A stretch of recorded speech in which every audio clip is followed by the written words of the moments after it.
السلام علیکم ورحمۃ اللہ وبرکاتہ۔ الحمد للہ رب العالمین والصلاة والسلام علی رسولہ الکریم، اما بعد۔ اعوذ باللہ من الشیطان الرجیم، بسم اللہ الرحمن الرحیم۔ انہم فتیۃ آمنوا بربہم وزدناہم ہدی۔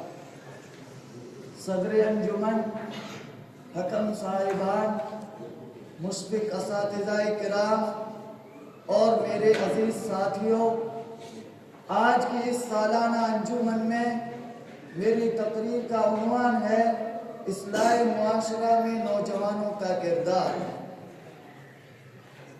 نوجوان ایک ایسی نسل ہے جس کی ہر دور میں اور ہر معاشرے میں بہت قدر و قیمت ہے۔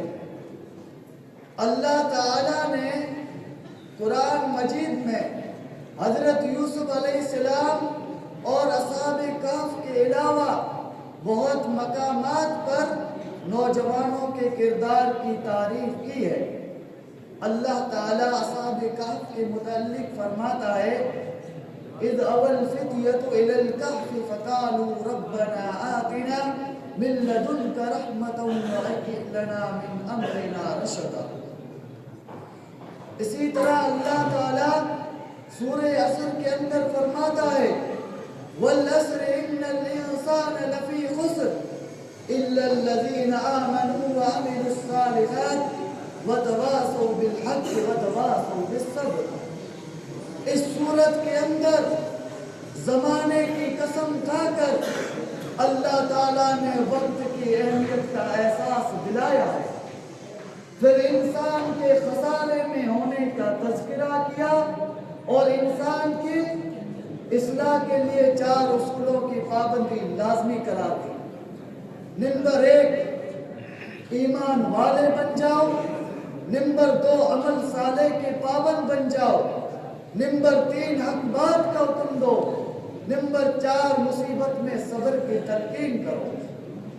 انسان کا مقصد آخرت سنوارنا ہے، اور جو شخص ان 4 مقاصد میں ناکام ہو جائے اس کی آخرت برباد ہے اور وہ خسارہ اٹھانے والا ہے۔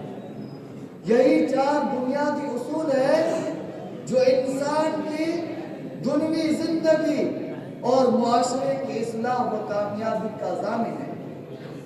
نوجوان اگر جوانی میں نیک بن جائے، جوانی میں اللہ کی عبادت کرنے والا بن جائے، جوانی میں نیک بن جائے تو اللہ تعالیٰ نے اسے عرش کا سایہ دینے کا وعدہ کیا ہے، جیسا کہ اللہ کے رسول صلی اللہ علیہ وسلم فرماتے ہیں وَشَابٌ نَشَأَ فِي عِبَادَةِ اللَّهِ رواہ البخاری۔ تم اللہ کے نیک بندے بن جاؤ اور اللہ کے بندوں کو اچھا بنانے کے لیے فکر مند بن جاؤ۔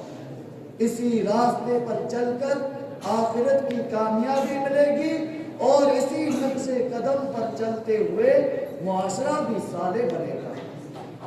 معاشرے کو صالح بنانے کے لیے نوجوانوں کو 2 کام کرنے ہوں گے۔